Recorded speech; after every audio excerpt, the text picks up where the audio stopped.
What is going on, Wolfpack Nation? We are back with another live episode here, live stream show with the Tuffy Talk crew, and yeah, guys, it's been a really good week for state. In some ways not so great. I think actually this week is probably maybe a more not so great week than some positives, but we're here to talk all about it, and yeah, just checking in with the crew here. I think first off, you're noticing no Leighton tonight. He's not feeling so great. Oh, sorry, we're gonna applaud for that. I don't know. Just Probably not. Clap, Yeah, or is it like we gotta build it up. Yeah. Now Leighton is kind of feeling the way the guys. Now we're just hoping he gets to feeling better, and he's probably watching tonight. I don't know what he's doing, Probably. but not feeling so great. So we've got the four of us hanging out. I don't know where Michael's at, but he's being a loser right now, not being here. So we got guys on the left, gals on the right. So we got the whole, we're if you're watching at home, we're gonna fight you guys. So that's right. So yeah. So I guess big topics I think for us to kind of go through today. And we'll get to that. We've got some basketball. We've got on both men's and women's. Probably going to talk through. That's probably going to be the majority of our conversation in that regard today. We do have a little bit of football to talk about. But yeah, anybody got any opening thoughts for the show? On anything else? So if we can want to roll through, we can. But it was definitely a meh week, right? Like 1-1 on both sides for both the women and the men. So right. Yeah, so let's talk about that. So do you want to start men's or women's first? Let's do men's first so we can end on a positive. I like it. Smart. Okay, men's basketball. So I think they got did they go 1-1 this week? Yeah, Wake Forest. So they got the win against Wake Forest at home, and then come right back home and drop a game to Virginia Tech. Thinker. Yeah, and I don't really know how to think about that other than that really should not have happened, but it did. So let's go through the first game. So State played Wake Forest. I'm going to pull up that score here. I don't have it handy. If you guys 83-76. 83-76.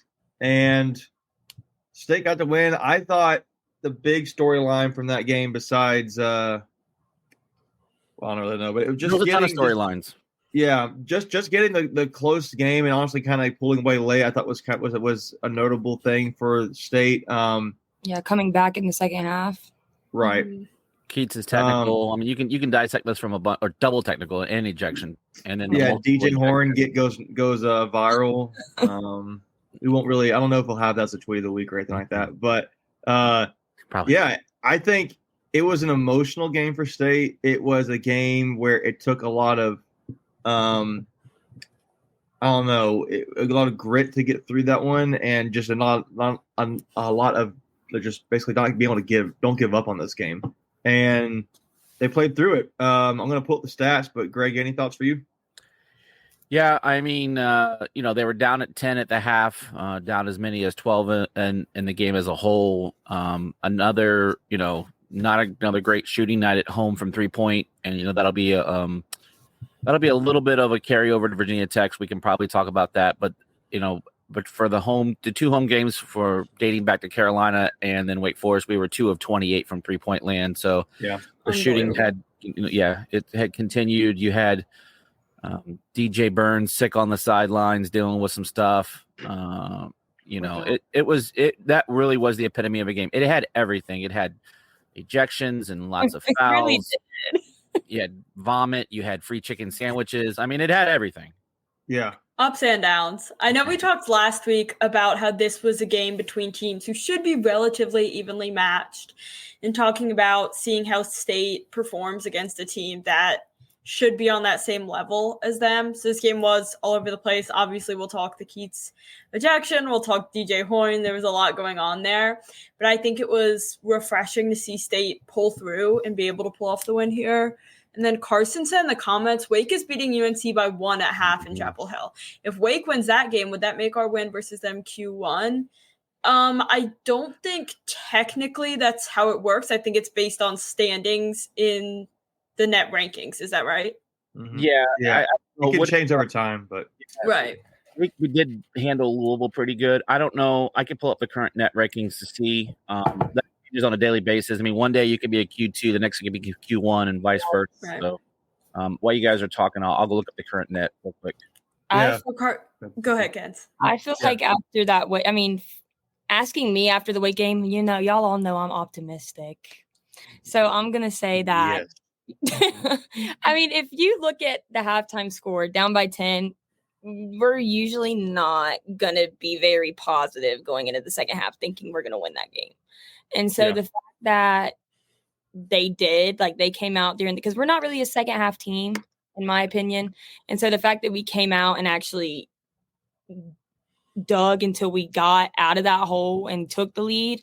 I think that was a big step, even though we couldn't shoot threes. Like, obviously that's hurting us right now, but the fact that we could still pull off that win against a Wake Forest team who's extremely talented, I feel like that was a very positive look for us. Agreed. Yeah, I don't They were think we good. should undermine this win. We did come back in the second half when, like you said, we're really not that second half team. We didn't shoot well. There was very well. Keats got ejected. There was room for, State to give up and just give Wake this game, and they didn't. And I think the mentality more than anything is what needs to be celebrated here. But then it just didn't really carry over into the weekend, which was disappointing. Yeah, I think I looked it up, Greg, the net rankings. So Wake Forest at 42. Yeah. And quad one win at home would be in top 30. So if Wake Forest was to get the win, they would bump up, but it wouldn't be 12 points. Not in one game, no. So I was getting ready to you say do that. what they're doing. But for reference, State is 79. You beat them still, like. Yeah, we're not saying don't. No, right. I mean, No, I get it. I mean, any team that you beat, you want them to keep winning, so their net, in theory, goes up. Now, there are instances where you do win and your net does drop, but for the most part, if you keep winning, your net will increase. Yeah, especially if they beat UNC tonight. So to answer your question, Carson, if Wake beats UNC, they'll probably go up in the net rankings, but it won't automatically, most likely, make this a Q1 win, but it still has the possibility to eventually be. Yeah. Yeah. For reference, NC State is third in the ACC right now, and Wake Forest is second. So them losing and dropping a game when State dropped a game will be good for NC State in some regard. Depends how you look at it. In conference, it will help. Not nationally, though. Yeah. Right. You had where we really made our hay in that Wake Forest game was bench points. Wake only had 2 bench points where we had roughly 30 bench points. So that was a big difference in the game. And then you held 2 individuals on Wake Forest, all the scoring, Carr and Miller.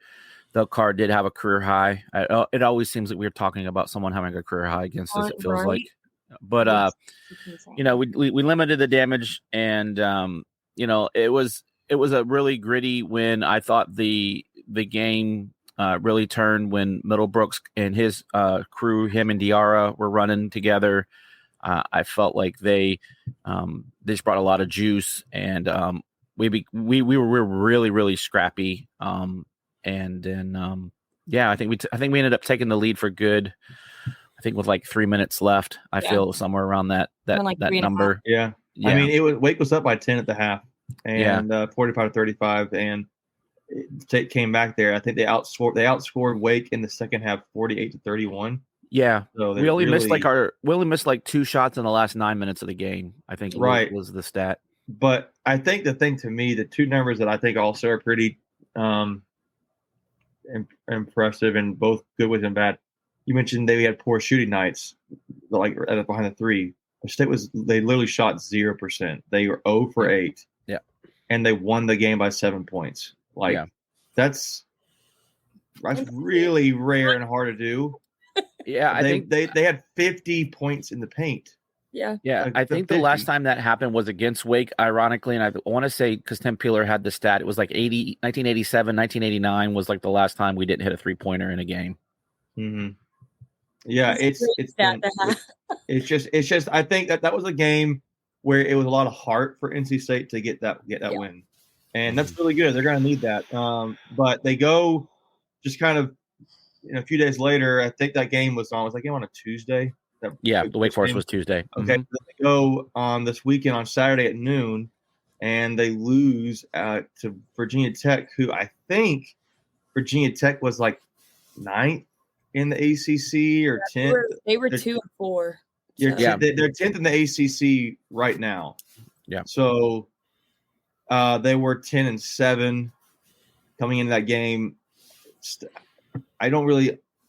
me, when I watched that game, that was the first game I've been able to go to this season in person. My wife was in her VT gear, so she really enjoyed the game. But we did. But we were picking on each other. I was elbowing her, and I was like, whenever a state would score, I'd be like, "You suck," and whenever Virginia Tech scored, she'd be like, "You suck," and it was really funny. But it was like she got the last "you suck" out of it. Yeah. She was like, "Look who's leading now," and it was kind of funny. But to me, like, it was bad defense. I mean, like, very bad. I don't know. I mean, like, I felt like there were so many times there were so many guys in the corner open for a three. I thought they really, I don't know. The points in the paint were a tie. I think not only defense, but I'd also go turnovers. State had a lot of turnovers in this game that they don't normally have. It's 17 turnovers. Yeah. We turned them over. I think it was 20. And you're thinking, oh, man, you won the turnover battle. But when you have 17, you really didn't win the turnover battle because you gave them just as many opportunities, essentially. Exactly. Yeah. I don't understand how we cannot figure out that Hunter Couture is always going to ball out against us. It happens. Yeah, he's a good player. He is a good player. I don't understand why we leave him wide open beyond. But see, here's the crazy thing is I'm looking at these turnover numbers and I'm looking at other things. Okay, well, maybe you can see it. It's not in steals. It's not in blocks. State had 18 second chance points to Virginia Tech's 5. And points off turnovers was their 25. If they were into that 25 or 22, so it's kind of a wash. That tells me, and I remember thinking about it, a lot of those turnovers are just silly mental error, like DJ throwing out of bounds, or just I stepped out of bounds, or I'm going to throwing the ball, giving away like passes. Yeah, it was dumb turnovers. So, I don't know. I mean, UVA was only 3-3 in the conference coming into the game. They hadn't won a true road game all year. I mean, everything was setting up there where it should have been, not a stressful day as a Wolfpack fan, but unfortunately that just didn't come to fruition for us. And, we finally started hitting a few threes. We ended up going 6 of 19, but at one point, Casey for ending that drought. Yeah. I mean, Casey did have a nice game. I think he ended up with like 11 or 12 points. Getting out of his slump, I hope. He had 19 points. Wow. He had 19 points. Than I thought. Yeah. Freaking 9 out of 10 of free throws, wasn't it? He had a lot of free. Yeah, he had 19. Yeah, he was did have a lot. 9 of 10 from free throws. But I know, like, I think he hit like 6 of those free throws were off of 3-point attempts where he got fouled. But so he ended up having 19. We shot free throws better this game too than we normally do because we shot I think at 83%. So they're 20 for 24. State's not actually that great of a free throw shooting team. So it was. I thought at the end when they got it down to 5, there was maybe a chance they could come back and steal it away, but that was the thing. So I know we're just kind of bouncing ideas, but Lindsay, you have any other thoughts on the game? I was going to say with the turnovers, it's frustrating because, you can say when you have that many turnovers, what was it, 19, 18? Turnovers, I had 17 to 17, but it was, I think it was equal amount of turnovers. I had 14 steals, 14 steals for State. Just their 7. I had 4 blocks. They're 1. What were you saying, Greg? Are you using the Score app? Is that? I know you typically use the Score. Yeah. So ESPN had it 20 to 18 turnovers. Okay. So, yes. So the frustrating thing is you can say, when you have 20 turnovers, you shouldn't be winning a game. And you can be like, okay, that's valid. But also Virginia Tech had 18. Like this was just something that was terrible on both sides of the game. And we weren't able to find another avenue to find success when this was a pretty even playing field. Like we turned it over a lot, but also so did they. So that's not really a valid excuse here. I thought that the win against Wake Forest was one that really came from the heart. It took a lot out of this team to get that win, having been down 10 at halftime, dealing with some ref issues, some ejections. So it was really frustrating to see that kind of not transfer over into the weekend for a game that we really should have been winning.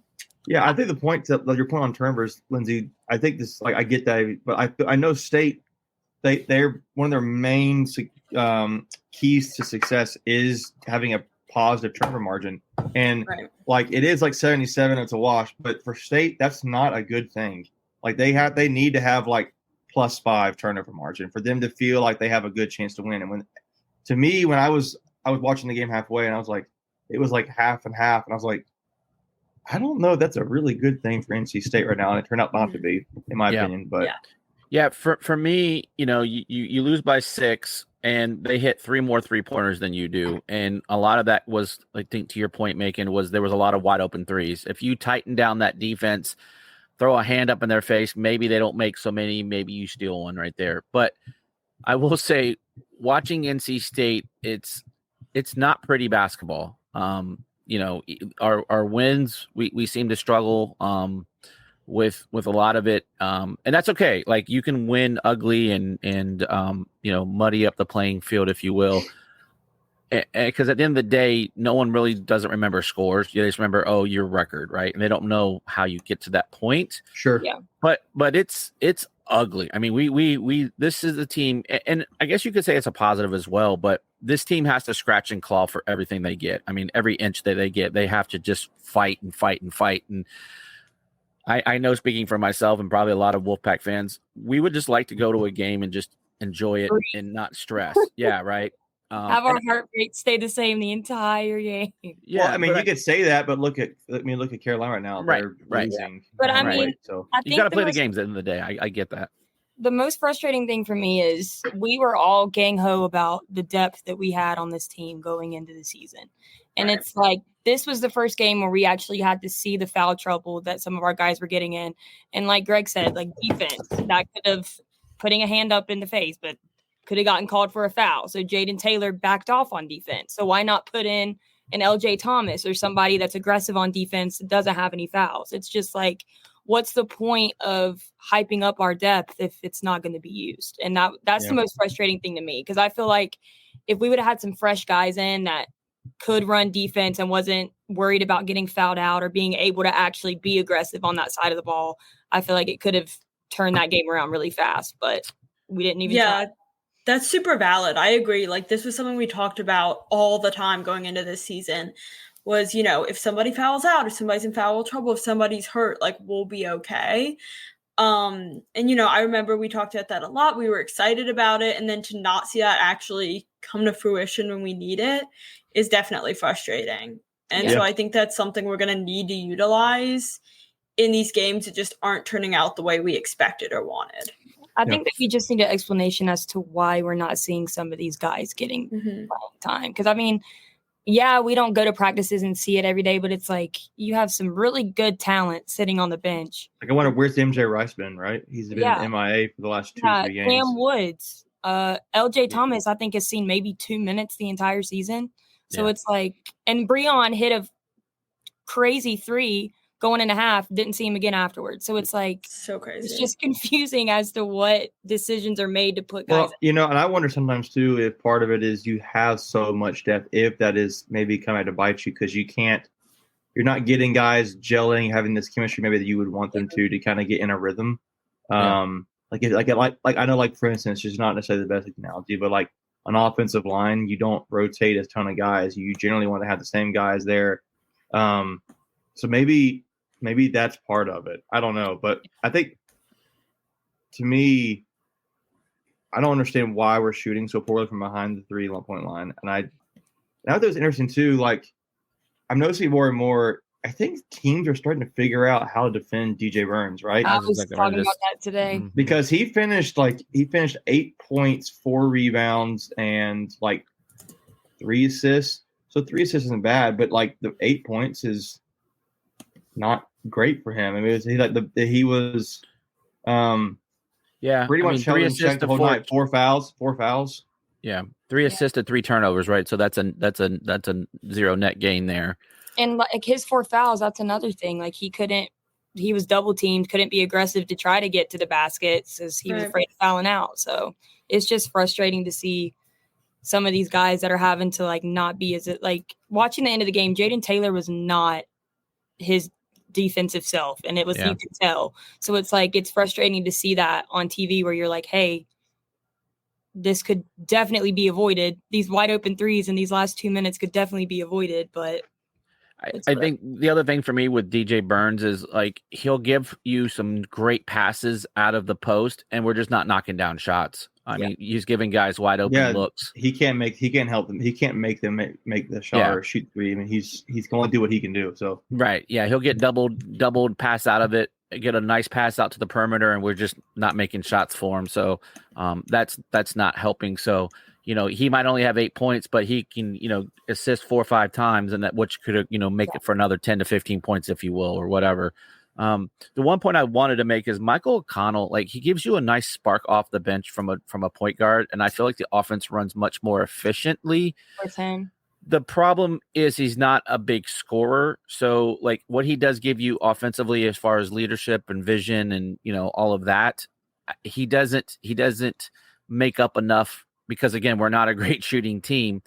Like I wish it's shot creation. I feel like he gives you, but he doesn't give you much else. Points. He actually is not a bad rebounder. I will say that he's kind of had his moments rebounding, but that's about it. Yeah. So it's like one of those, like the offense runs better, but then he's not as a good as defender as like Jaden Taylor, right? Or like he's not going to shoot at a higher percentage of like a DJ Horn or even a Jaden Taylor when Jaden is making shots. So like while he gives you quality minutes, I think he played like 25 minutes on Saturday. There's just not a lot of personal offensive production, if that makes sense. Yeah. And I know we had some Tuffy's mailbag questions from our Discord members about men's basketball. So do we want to hop over there before we discuss women's? Sure. Sure. We can do that. Yeah, that sounds good. All right, let's do it.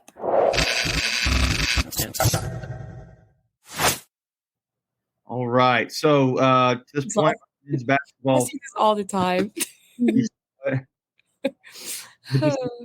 You see this all the time now. It's like okay. Well, we're gonna ask it and we're gonna talk about it for at least like 2 or 3 minutes. So, should Coach Keatt be fired if NC State misses out on the tournament this year, regardless of the recruits we have coming in? And Mackenzie, since you said something first, I'm gonna go to you. What do you think? I don't want to get blocked by him again. All right, Greg, your turn. I'm kidding. I don't want to get blocked either. Next. No, I'm just kidding. No comment. I don't know. We've seen for years him being a great recruiter. Like we see it. We know he's a good recruiter. That's not a shock to us. But it's like every year we go in thinking we're going to be this great team. And it's like, where is that talent that we were seeing when they were recruiting them? So it's like it kind of does a decline throughout the season. So I feel like if we miss out on the tournament, it's definitely a talk to have because as of right now, it's not looking too swell for us. But I mean, 2015 since our last NCAA tournament win, that's not okay. It's just not. And so I think there definitely needs to be some talks. I don't know if that means finding a new coach, or I think that there just needs to be figured out behind the scenes. I think there's stuff going on behind the scenes that we don't really understand what's going on. Okay, Greg, what are your thoughts? Yeah, I think, to Mackenzie's point, he is a great recruiter. The guys do play hard for him. There's no question about that. It's, he hasn't lost the locker room like a Mark Gottfried did, which is the reason why, he kind of needed to go and especially with all the things that happened because of him, which leads me to Kevin Keatt's inheriting that mess. And, and I think this is the second season or the first full season that we were cleared. When were we cleared, Macon, if you can remind me? Was it last season? Yeah, from all the NCAA nonsense. It was I think going into last year we didn't. Was it before the basketball season started? Yes, yeah. I think so. He had that Colliver said going into last season. Yeah. So if and I think that has had a negative impact on the recruiting. There's just no doubt in my mind that, other coaches were using that against us. So, I think we've won maybe 2 ACC games under his tenure in the tournament, in the ACC tournament. We've not won, like Ken said, we haven't won NCAA tournament since he's been here. 7 years is, I think, a long time to. I'm gonna stop you there, Greg. Yeah, hey, I know. What'd you tell me about Dave Dorn, man? I know. What's the standard, man? Yeah, what is the standard? That's right. I don't know. That's my thought. So I'll tease it there. But Lindsay, what are your It's frustrating, right? I mean, it's frustrating. Yeah. Yeah, I feel like people ask this all the time. Like Ken said, last week we talked about, is Keats in the Herb zone? And I think we're going in that direction. Again, he's a great recruiter, and that's great, but you can only be just a great recruiter for so long. Like, we were talking about just a few minutes ago, we were so excited coming into the season that we have all these great recruits, all this depth, and now we're not seeing that translate onto the court, and that's really frustrating. And this does seem to be a coach, like Greg was saying, that the guys respect. He has a certain authority over the team, but if the team's not winning, that's an issue. Again, to make it to the tournament, we have to start questioning, is that enough? Is it enough to just make it to the tournament every year and lose in the first round? Yeah. Lynn here in the comments says he misses the tournament. He has to go. There's zero excitement around this program. We don't have good turnouts for games now. Next year will be really bad. So, I don't know. I think it's moving in that direction, but I don't have a firm stance that he has to go after this year or doesn't. But I think it's kind of going in that direction if he can't pick up these NCAA tournament wins, these ACC tournament wins, and prove that this is a competitive program. Yeah, great. Thought there. Go ahead. Yeah, so I think his contract, if I'm reading all the tea leaves right, runs through 2028. He's got 2028. I think he's got 2 more years on his contract after this year's over. Right, because originally it was 2026, but then he got a year because of the investigation, and then I think he got a year for the NCAA tournament, making the tournament last year. It's $2.7 million a year. Correct. So you're looking at roughly $9 million buyout. Well, if you fire him right now, if you wait to the end of the season, I think it's 2 years, right? So it'd be 5.4. Would that not be the case? No, he would still have, he goes until 28. And this is only the 24 season. So you'd have 4 more years. You'd have 25, 26, 27, and 28. It runs through the 28th season. Okay. All right. So, I missed that then. I go back. Yeah. I thought it was a different date. Yeah. Okay. I don't know. Like maybe fact check me on that. But so say he goes to 28. I mean, you're looking at $8 to $9 million for a buyout. If it's 2.7 at 4. You'll probably, usually a buyout, they'll knock a few dollars off of that. So, you're probably looking at about a $6 to $7 million buyout to send him elsewhere. I don't know. I don't know if that's a good number for State, right? Obviously, we're not privy to those numbers, but I will say that Kevin Keatt is not a Boo Corrigan hire. Boo did inherit him, so there's really no, I don't know what that relationship is like, and they're not tied to each other's hip. Yeah, you're right, Greg. He does have a 2.2. That was one thing I was not considering. So he has the 2.7 million per year that ran through 26, and he did exercise the 2-year extension. So it is 28. So it would be 28, 27, 27, 26, 26, 25, and then so he would have 4 more years, which at 2.7 would be 10.8. Yeah, like I said, you probably can buy him out for $7 to $8 million. Yeah, so that is certainly a factor. And that contract really sucks now when you think about it. So here's my opinion. Let's say, because my math was wrong. I thought he had like 2 years left. I would let him go, man. I'll be honest with you. I would let him go 2 years ago. Or I think it's hard to also say that when you're 3rd in the ACC right now, right? Yeah.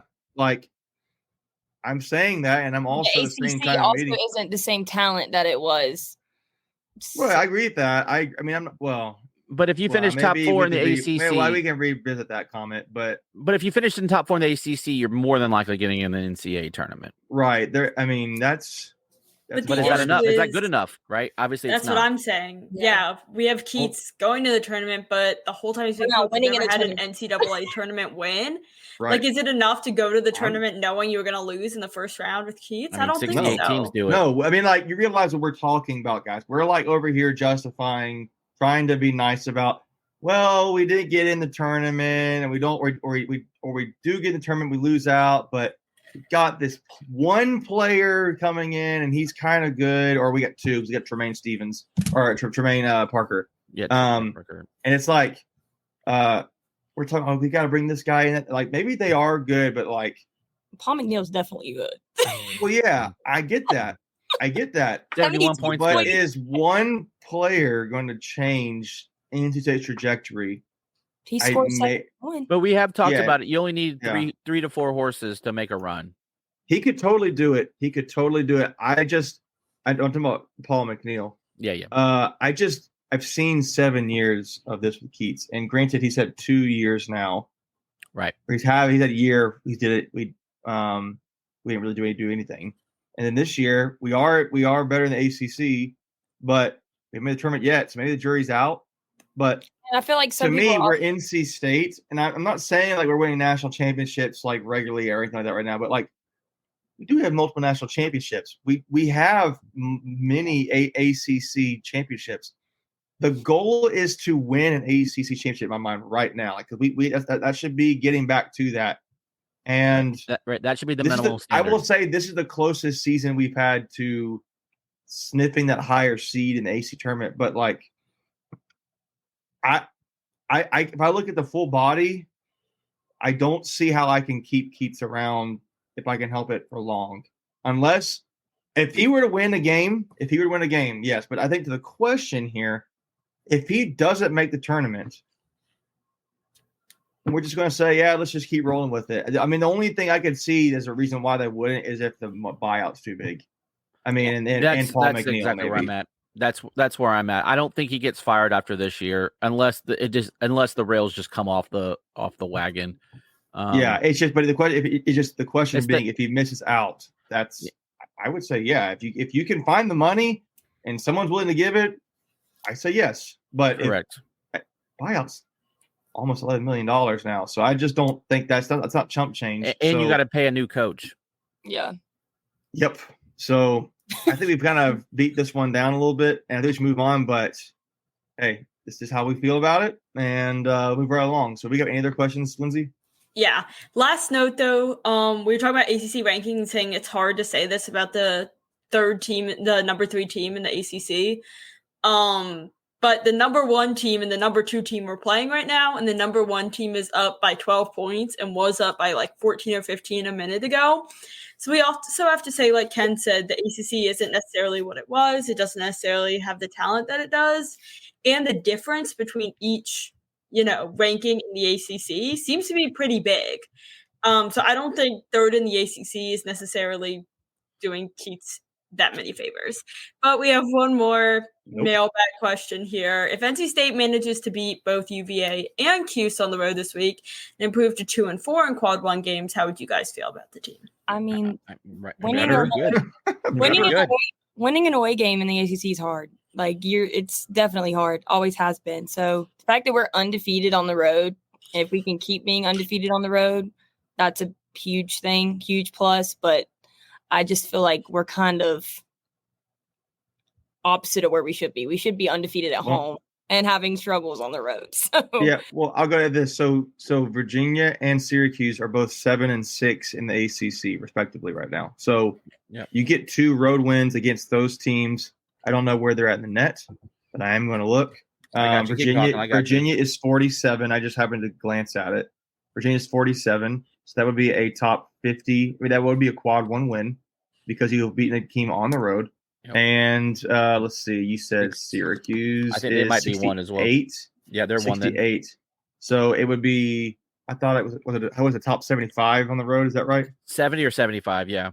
Yeah. So you get 2. If you were to get 2 quad 1 wins, It's a Heck big yeah, deal. heck yeah, that would be helpful. I would I mean, be. hold on. I'll take it a step further. You need these two because there's only like 4 or 5 more. Yeah. You still got to go play at Carolina. You still got to play Duke. Yeah. You still got to play. There's not a lot of quad 1 opportunities in this league to the point we were making earlier. These are must. I don't care what anyone says, and this is just my personal opinion. These are must-haves. If you're going to try to make the tournament, you're already behind the 8 ball with Q1 wins. These Q1 wins are what the tournament committee looks at when it's time to make selections. And if you're not having Q1 wins, they don't want you. Yeah, they don't want you. Yep. So it's going to be. Here's the thing: these are easy. Good. These are the easier Q1 games too. Exactly. I was about to say that. I mean, these are the more other than it being a road win. Yeah. Right. Yeah. But they are on the road, but I feel like these are going to be way easier than Carolina. I would say these are a lot more reasonable Q1 games. Yeah, I will say State under Keatt has had a higher winning percentage against UVA than most other teams. Yeah. So State does match up well against UVA in a Kevin Keatt system, whatever that really looks like. They've won some more games than they've lost against UVA. Yeah, and I think like a few years ago, State won back-to-back seasons against UVA, and they were like the first ACC team to do that in years. So yeah, we lost there last year, 50-63, but we had won the previous 2 matchups at UVA. We in 2021 we won 68-61, and then in 2019-2020 we won 53-51. Yeah, and I think to Lynn's comment again there, when you win these 2, that helps you big time. You lose, it could get ugly quick. If State, I mean, my thing is though, if State loses, what are we going to do? I mean, like again, the buyout is huge on Keatt's contract. Like, what are you going to do? Be depressed. I mean, about it. Drink. Yeah. And Alex Yarosh is going to say Judah Mintz is tough to contain. That dude, side note, he is a guy who loves to draw contact and fouls. So he is he's a guy who likes to do that. So just be prepared for that. But yeah, I would feel better. But to Greg's point, for everybody, great point. I think it's a must wins. I think. Well, and another note, we've lost our last 2 in Syracuse as well. Yeah. It's a dome that we do have troubles now. Again, that was under every sport. In every sport, we have trouble. Yeah. Now this is a Jim Boeheim less team. So like I know they don't run the same offense and defense that they used to run under him. So this will be a little bit different. We'll see how we match up. On the other side note, I will be in Charlottesville on Wednesday night for the game. So I don't know why I keep doing it to myself. UVA is a nice stadium. It is a beautiful arena. Yeah, I honestly, I've been to Virginia Tech and Virginia. So they're really the only 2 that I have to base it off of. But Virginia is probably one of the nicer facilities. It's right about 15,000, which is a great number. Even if you're high up, it still feels intimate. It's a really nice facility. So yeah, it'll be fun. The UVA, I don't know. Like I'm sure it's going to be probably a full house, even with their struggles. They do support their basketball, but it's not the same UVA teams, and so maybe the crowd won't quite be in it. And we've already beat them once. Yeah. So. And then if we want to discuss some women's basketball here before we hop over to tweets of the week. So the women also went 1-1 this week. Macon, if you want to kind of expand on that and tell us what went on. Yeah. So the most previous thing was they got that win against Duke, but the game before that, they dropped a game at Miami, and I think the score is just real quick. NC State beat Duke 72-57. They lost to Miami 73-59. And it wasn't even that close. We got some garbage points at the end to kind of make it a little bit more respectable. Yeah, and I'm just going to go. So let's go in chronological order. So bad first, State losing at Miami. State, I didn't watch this game, so I don't know if somebody else did, but it was. Yeah, we did the watch party. Leighton and I did. Yeah, what were y'all's thoughts on that? I mean, we shot really bad. I think we ended up shooting like 28% for the game. Didn't shoot great from 3-point. I think we were around 26% for that. A lot of turnovers. We got beat really bad in the paint. and then I think they beat us pretty good off of the bench. Isaiah James and Madison Hayes kind of just didn't have their normal games for points. I thought Mimi Collins did play a good game. Just struggled shooting. I mean, it was just it wasn't. Yeah, it looks like it. Yeah, it was just a bad shooting performance, and there was some not great body language. Apparently, Wes was not happy with their film study prep in that game, and so I guess when we talk about the Duke game, I think they did study film pretty well. But just one of those nights where you're just not shooting the ball very well, and those are going to happen. I mean, it's an away game, so maybe you're just not familiar with shooting there or whatever. But yeah, the effort into it there too. What's that now? Miami's crowd was very into the game too. So yeah. What few they had that they were into it. The 12 that were there, whatever it was. Yeah, but, I think our parent section was larger than the whole Miami. I think I think they had more band members than fans. Yeah, I'm looking here at a stat, and I'm curious because I don't know if it adds up on their end, but maybe you watched it, Greg. The stat I'm seeing here is Miami had 38 points in the paint. Mm-hmm. Yeah. To our what's the 16, number here? I think it was 16, something like that. Let me look it up. Make sure I'm telling y'all right. Yeah. It is points in the paint 15. 15. Or no. 15. Yeah, it's 15. Oh well. 16 points in the paint to their 38. So it was pretty bad. About 2.5 points in the paint different. Yeah, we had like 15 plus turnovers. Like it was just a lot of silly mistakes. The big thing was just shooting. We just didn't shoot the ball well. I thought we struggled just defending them as a whole. I thought the rebounds ended up being pretty close. But they just got into the paint and just did what they wanted. We just didn't defend. We didn't defend great, and we didn't shoot. Bad defense. Yeah. Yeah, and those are just two recipes for disaster. If you're not defending and you're not making shots, then if you can't make shots, you need to make up for it on defense, right? Correct. Correct. As a competitor, you need to make up for it somewhere. Yeah. And if you're not making shots, and you're also not defense, that's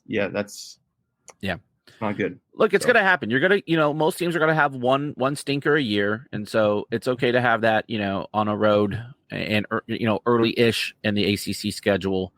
But I guess we can go ahead and talk about yesterday in Duke because they rebounded really well. They did. Yeah, they came home and beat Duke 72-57. State did shoot the ball much better at home. They shot about 45%. They could have been better from three. They were 33%, but that's average, I would say. They just had a nice game. It sounded like I think one of the key notes there was Isaiah James. Yep. 33 points and 8 rebounds, 2 assists, 2 steals. I mean, new career high. She was 12 of 20 for shooting. Yeah. The other big note was the return of River Baldwin after a 3-game absence. That was she had a really good stat line. She didn't have as many points, but she had a 9.6 rebounds, 5 assists, and 7 steals. Those assist and steal numbers are killer. 1 block. You talking about Sanaya Rivers or River Baldwin? That sounds like Sanaya Rivers. Sanaya Rivers. Yeah, you're right. Yeah, Sanaya Rivers. So yeah, that's okay. My bad. River Baldwin, 6 points, 3 rebounds. There you go. Yeah. But yeah, that's I think she ended up playing like 15 minutes. Is that number right?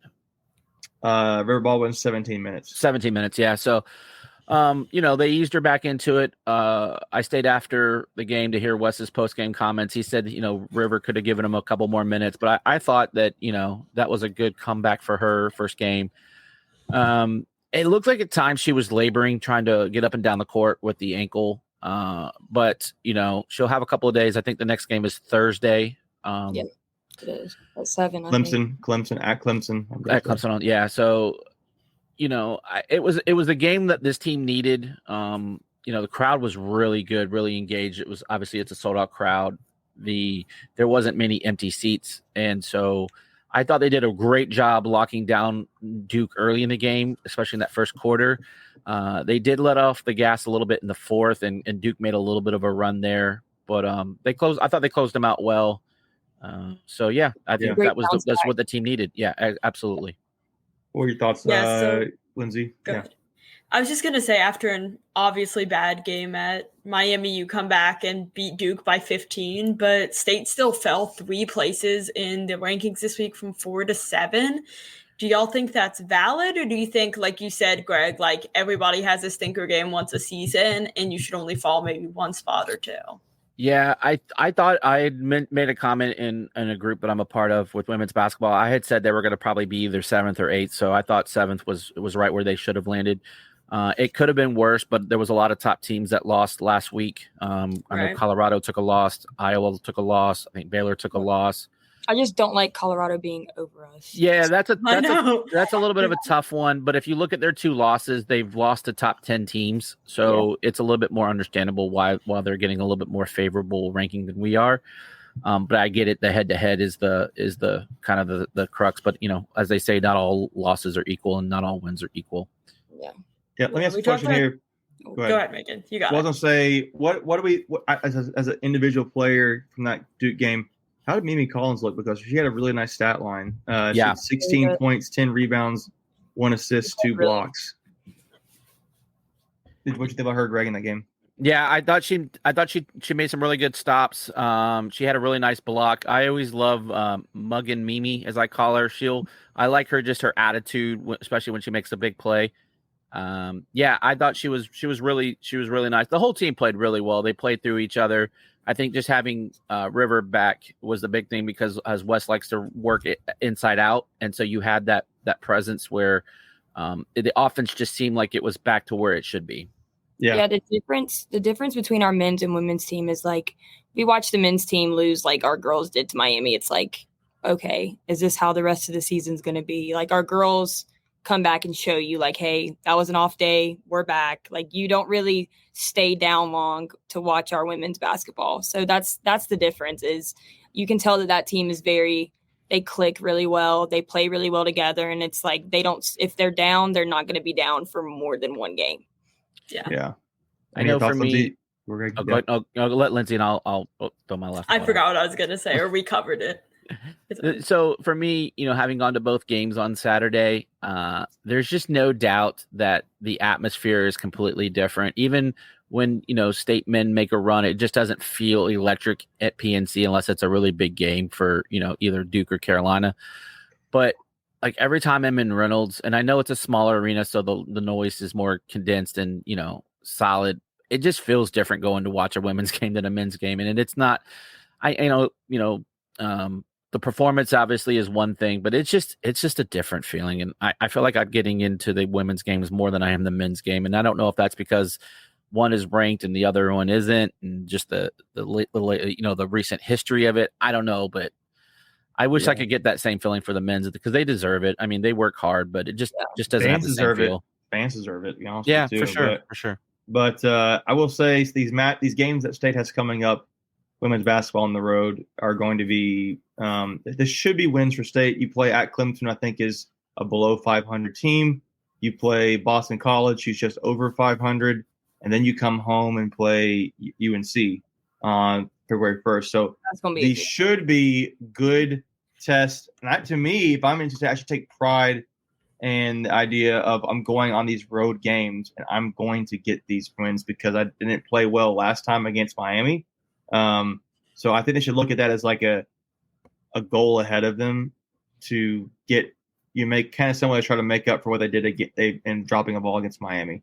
So we'll see how it goes. But I think, unless someone has any closing thoughts, I think we probably should move on for sake of time. But, real quick, I think Isaiah is back. She did struggle the last 2 games, so if she's found her groove, watch out, because I think she is definitely an X factor for this team. She balled out against Duke. Yeah. Really awesome. She was awesome. She's awesome. But anyways, go ahead, Lindsay. You want to hop over to Tweets of the Week, Megan? Yeah, I was going to say, let's go Tweets of the Week. Let's do it.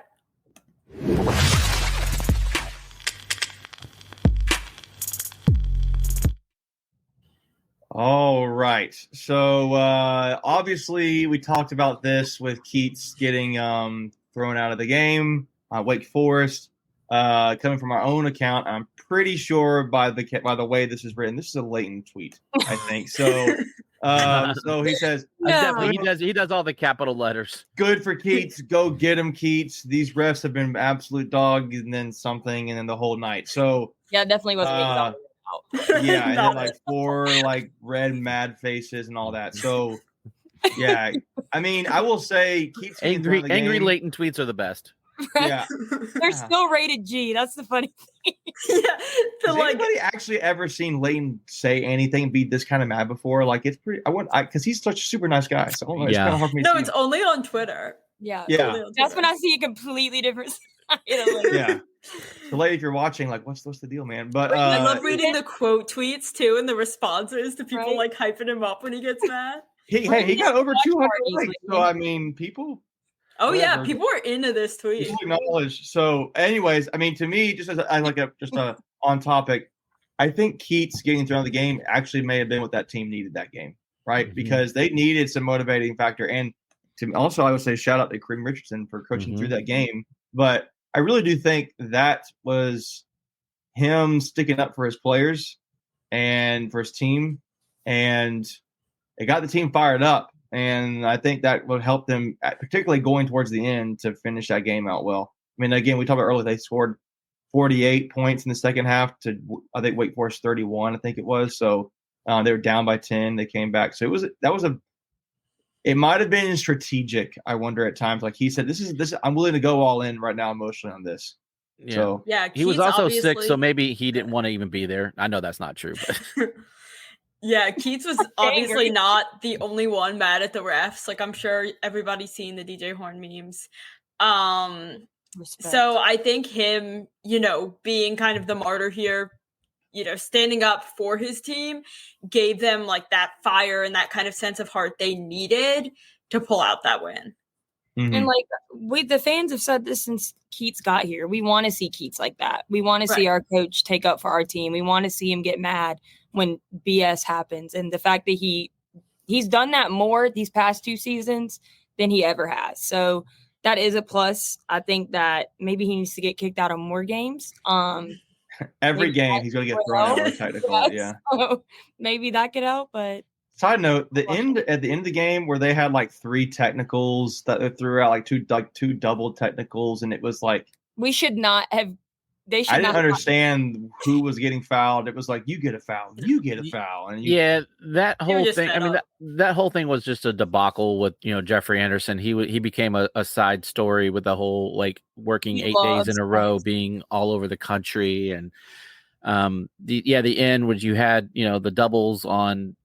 Middlebrooks and the 1 weight guy. Well, no, the 1 weight guy. That was the first one. Solace.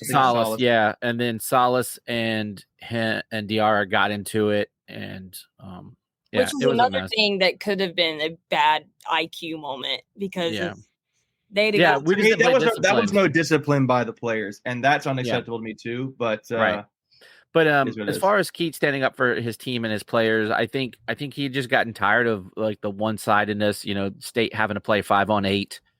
It just felt like we were getting bullied around by referees over the last however many games, and this fan base embraces Salty Dave, and so Salty Kevin or whatever we want to call the nickname for Kevin Keatt. I think this fan base just loves that, right? And it just makes them feel like one of us because we've been living with it most of our lives. Same club for the past like 4 games too.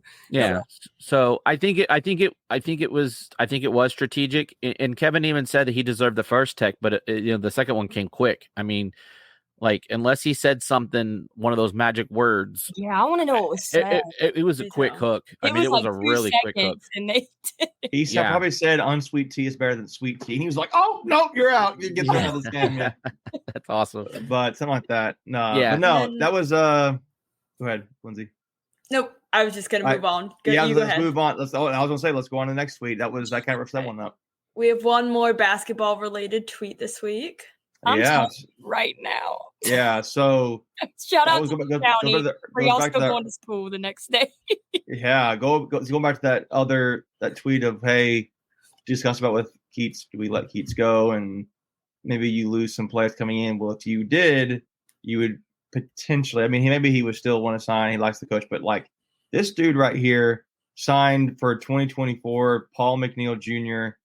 Out of Richmond. 6'7" shooting guard that broke the North Carolina state record for a single game scoring. Like he has the all-time highest number of points scored in a single game.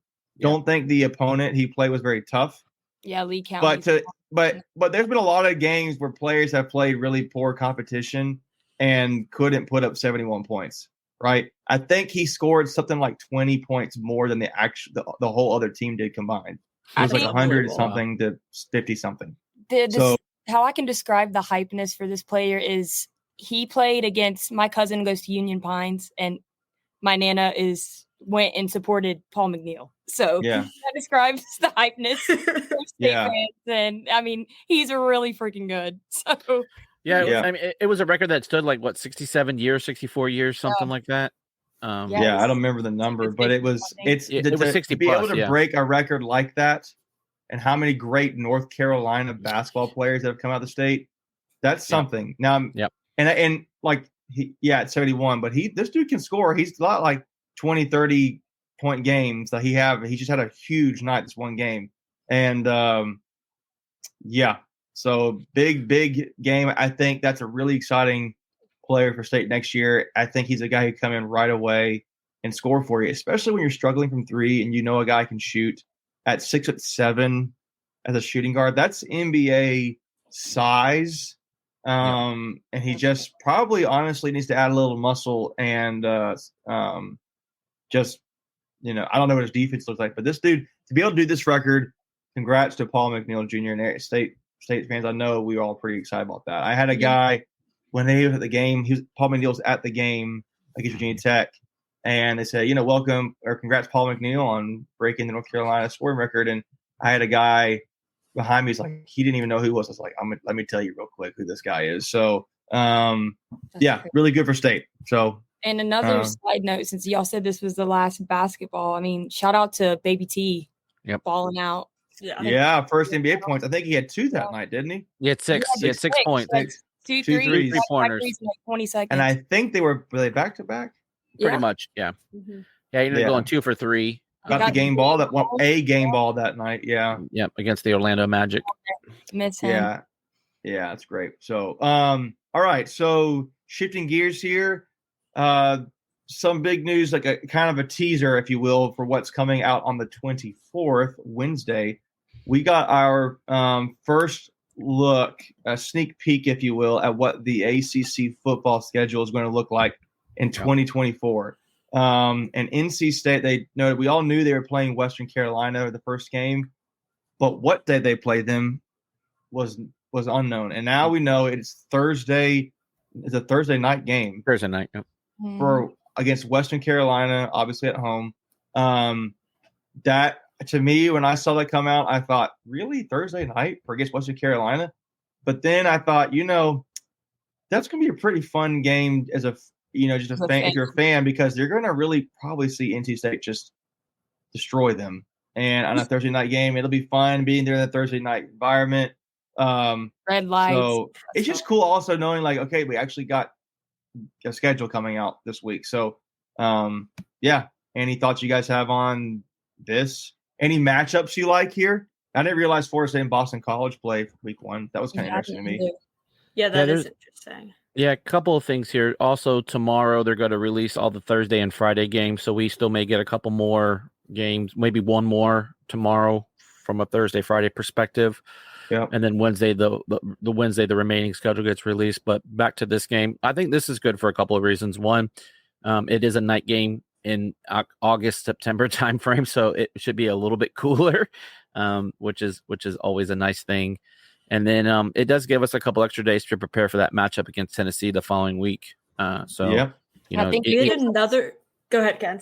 I think it gives us a lot of momentum going into that game too. Like the energy for these new guys coming in, the transfers and recruits. It's like seeing this fan base on a night game, your first game. Like that is pretty cool. That's pretty awesome. So to see that and then know that next week you're going to have a ton of them traveling to Charlotte.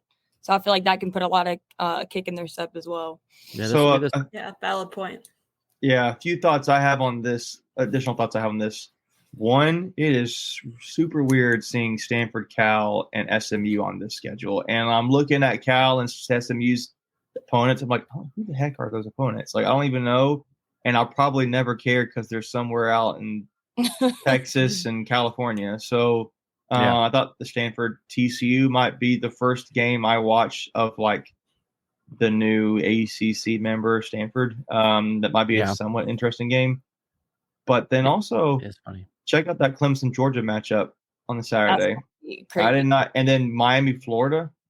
Those two matchups are going to be pretty interesting to watch. I know State. I think State plays Clemson next year, so it'll be interesting to see that. But I'm going to be curious about what Stanford and TCU and then Clemson Georgia do. I think Virginia Tech. We don't play Virginia Tech this last season, but is Vanderbilt going to be back in their stadium by chance? Yes. They were this year. Everything should be done as far as the construction, at least the first phase anyway.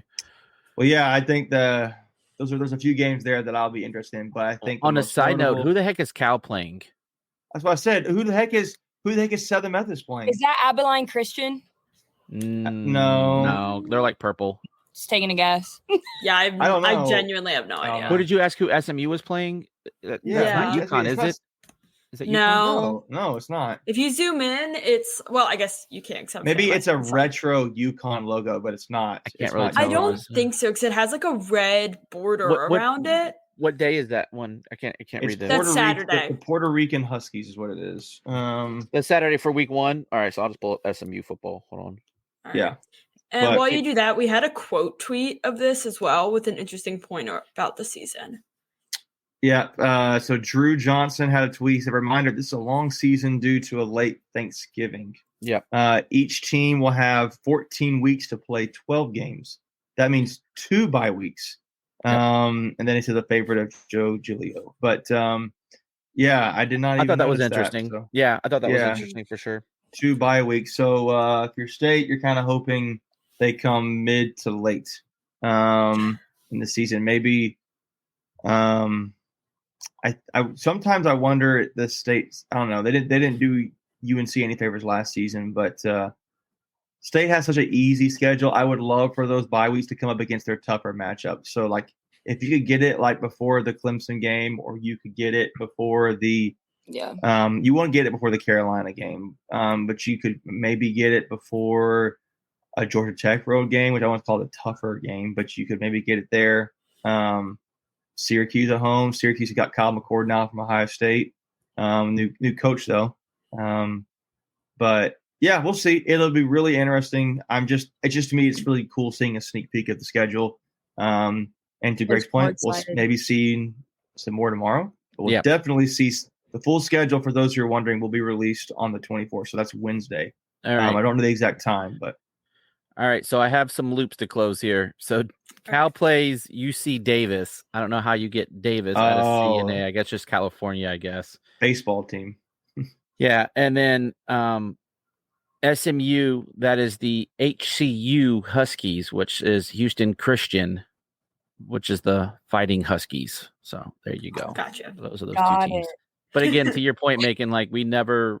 who I will never care who that is. Right. But now you kind of do because they're in your conference. I will say a positive. I'm going to be educated on some teams I didn't know existed. That's fair. Exactly. Yeah. I'm like, okay, all right. Well, that's who they are. So one more football tweet. Yeah, let's keep going. And so the awards and the accolades keep coming in for KC Concepcion. The first Wolfpack player named freshman All-American by the Football Writers Association of America. None other than KC Concepcion. And have they given out the Sean Alexander Award yet for Freshman of the Year? I feel like they had to have. Let me see if because I gotta think it's between this guy and Caleb Downs, the safety from Alabama. But I don't know, that's a thought I have. I've been wondering about that because I know that he was on the finalist list for that, but I don't remember seeing any sort of a national mention of this. But I think KC is just going to keep getting these awards, and he's gotten a few of these national first All-Americans awards so far. But another one added to his record books. There's a guy from Right, that isn't. That's the FCS. What is this? This is not even. Google. We'll need to close that loop later, I guess. But yeah. We'll come back. Yeah, but that's that. So yeah, great. So all right, ACC had some their first season of gymnastics. I know the women's gymnastics team did beat UNC, and they did announce their ACC Gymnast of the Week, and their NC State had their first player on the list with Chloe Negrete or Negrete. Is it Negrete or Negrete? I think it's Negretti, right? Negretti. I couldn't remember. I think Negretti. Yep. So I did not watch this matchup. I imagine Leighton did. He was there. He covered it. I was there too. Yeah. You there? What you think, Lindsay?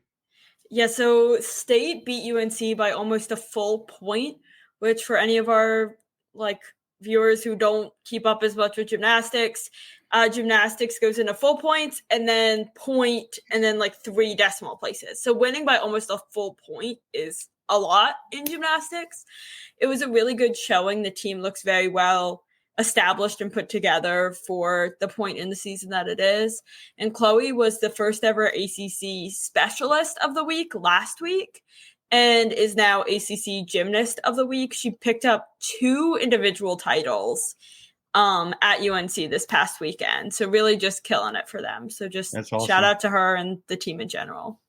Awesome. Side note, the winner of that award was Caleb Downs. Oh no. Close. Well. No, I think here's where the voting was, but yeah. Okay. Still looking it up. Anyways, but yeah, congrats to Chloe Negretti, and it's really awesome stuff. I know they had and it's just really cool seeing them have the first or the second, I guess, ACC gymnastics season. And for those who anybody's interested in that, obviously Tuffy Talk's all over covering that, so we'll continue to do that the rest of the season. But some people don't think we are. Yeah, I saw your Twitter. Yeah, that almost was my suggestion for tweet of the week. So then I thought, are we really going to give that lady this kind of platform? No. So no. Anyways, we're going to shift gears here to another sport. We're going to go to ACC wrestling. So they just put out updated rankings. NC State is still number 1 in the ACC at number 8, and Virginia Tech is number 12. And I think it was Pitt, but I don't remember the number. And you're seeing all the tweets now, so it's good. Yeah, I don't know. Yeah, it's all good. NC State number 8, Virginia Tech 12, and Pitt 15.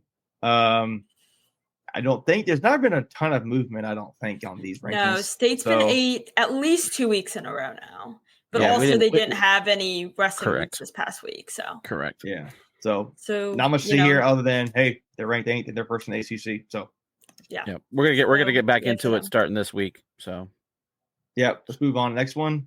All right. New sport. Another tweet on sports. We're gonna go ACC baseball now. 6 of the top 15 in the nation are in the ACC. So just looking at this, NC State's number 13.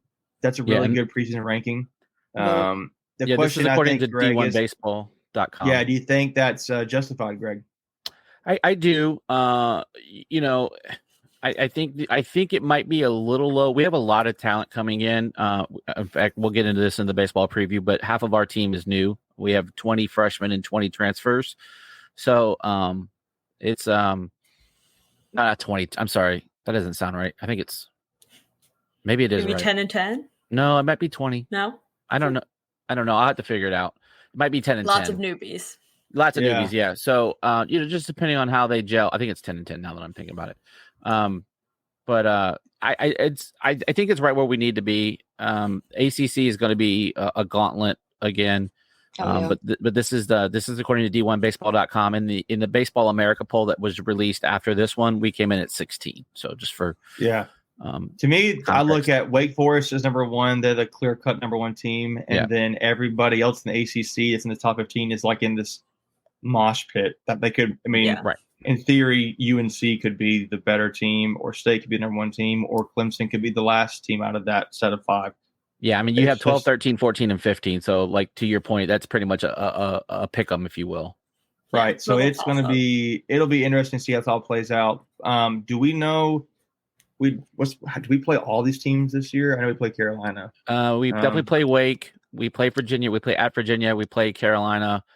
Duke, I'm not sure we play, and I'm gonna go and Clemson, look. I think we do play. Yeah, But I I'm know gonna for a go fact and we look. play. I know for a fact we play 3 of those. Yeah, I'm gonna go pull this up. I can find it. They play Boston College. I'm gonna say here Boston College at home, Georgia Tech on the road, Duke at home, Nice. Notre Dame at home, Louisville on the road, Clemson on the road, and So we play all of them. Carolina at home. Yep. No Wake. Florida State we play away in Florida. Virginia we play Charlottesville at UVA. Yep, and Wake we play at home at the that's the last series of the year. Yep. So we play everybody, and so there's going to be a lot of opportunities to earn that. It's going to be really great. I think there's a lot of fun games there we're going to do. So, but yeah, top 15, states ranked 13th according to D1 baseball. Yep, we'll have we'll be doing our season preview. We got a great guest for our season preview. We have a Pac-9 alumni who sneak peek. What's the teaser, Greg? What's the teaser? Is he? It's a guy that everyone will know, and that he was on the Pac-9 last year, and he is starting pro ball. I guess we'll leave it at that because I get too much more, they'll guess it. But I'm excited. I'm excited for it, and that we'll be recording on the 4th of February, and so that will come out that following week. We're at about a week before the season starts, so obviously stay tuned for that. Yep. And there's one last thing I know we really want to highlight. Yeah, guys. So this is something that Savage Wolves put out. They obviously are the NIL group that is supporting football. And if you don't know who they are by now, they've been a big reason why you're seeing Noah Rogers, Dalen Smothers, Hollywood Smothers, why you're going to see all these players come in, Grayson McCall come in, Justin Jolie. You're like, hey, how are we? All these guys coming in. Part of that is because of the NIL stuff, right? And so they are trying. They have a goal this year to try to hit 2,400 new members, and they just put out like a fun challenge to, I guess, 4 of the NC State social media groups out there, and try to get some like a fun little competition going. But they had a prize they mentioned about for those who join, and I guess the most members. So it doesn't matter I guess by the way this is written, it doesn't matter the quantity of dollars you're giving. It is just that you join. So even if you can give $10 a month, this counts towards this. It would allow Tuffy Talk to have, and everybody here get on a call where we can have Tony Gibson and one member, and get Tony Gibson on the call, and we can get one member of Tuffy Talk to the pro day.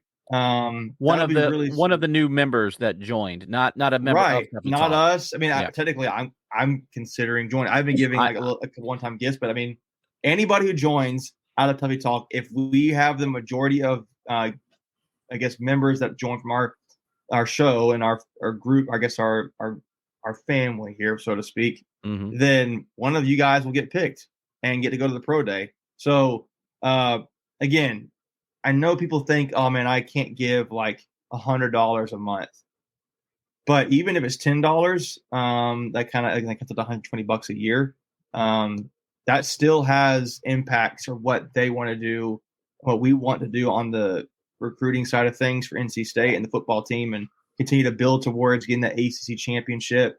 12-team playoff is coming up this year. So things like this are big, and you can help out in small ways. So feel free to join. There's a link there on that tweet. We have that on our I guess our Twitter, X whatever it is, page now. But be sure to join, guys. I mean, like, it's small ways, and you have a chance to have a really, couple cool things Wilson there. Fall out. Yeah, you get. You can say how get an interview with Coach Tony Gibson. We could pick his brain about all kinds of things y'all wanted to, and then go see Peyton Wilson. Try out for the his pro day in front of a whole bunch of NFL scouts there. So that's all I can say on that. Greg, you got anything? Yeah, just a couple real quick things. If you're still unsure about NIL, go check out their website. It has everything laid out. We also interviewed Reed Johnson from One Pack NIL last week, who's the board president. We talk about a lot of things. So if you've got questions, if you need some help doing your homework, we're definitely here to help and get you pointed in the right direction to the good resources. But yeah, like Macon said, if we, Reed and I said, we got to pay that red light bill. So they need every dollar. And if you want to continue on with this, what's the word I'm looking for? Momentum. We definitely need everyone because we can't keep relying on the same people to pay up every year. So, they're really needing to reach out to some new folks. But again, just to recap, goal is 2,400 members for them. Yep. And if you guys you feel like you're able to even give like $10, I would challenge you to do $10 a month if you can. If you can't, I get that too. But it's $10. Tom does like a fast food meal at Chick-fil-A, right? It's something like that. It's just to put into comparison. So it's less than a Netflix subscription. Right. There you go. Is it really? How much is Netflix now? It's like $14 now for Netflix. Oh, is it really? Anyway, so we're competing just we're just a friendly competition that Savage Wolves is encouraging everybody to do. And I don't know when the closing February date 5th. is for this. February 5th. Okay. Yeah. That's right there. Okay. But it's between Tuffy Talk. It's between IPS or Inside Pack Sports. It's between Pack Pride and the Wolf Packer. And actually, they had one late entry inside Packs. The Pack Insider that they joined in on this Pack afternoon. Insider. Okay, so Tuffy Talk, Inside Pack Sports, Pack Pride, Wolf Packer, and Pack Insider. So we've got 5 we're competing against, and obviously the whole thing is going towards the Savage Wolves. But hey, if you guys can join, members, let us know. Send us a tweet and or a message on X that says, "Hey, I just became a member," and you can probably caption Savage Wolves NIL. I think you had to send a DM or something too. Yeah, so just make sure if you join to let us know. Let us know if all the instructions there. Yeah. So that's all I got. I think on that. Anything else, Lindsay? Nope, that's it. All right. Any other closing thoughts you guys had for this week? All right, guys. Well, Wolfpack Nation, we are just really thankful for you guys and really enjoy getting to spend time with you. I appreciate everybody in the comments just joining in the conversation. Really excited about some basketball matchups. Again, I think NC State women play on the road at Clemson on Thursday. NC State men's basketball plays on the road Wednesday against UVA. Just a couple of the basketball matches that I know that are coming up this week for you guys. So be on the lookout. Maybe we do a watch party. I saw a comment that says no more watch parties, but we keep losing. We're like 1-3. Bad feng shui. So we're just really thankful for you guys and enjoy getting to spend time with all of y'all. And as always, go Pack.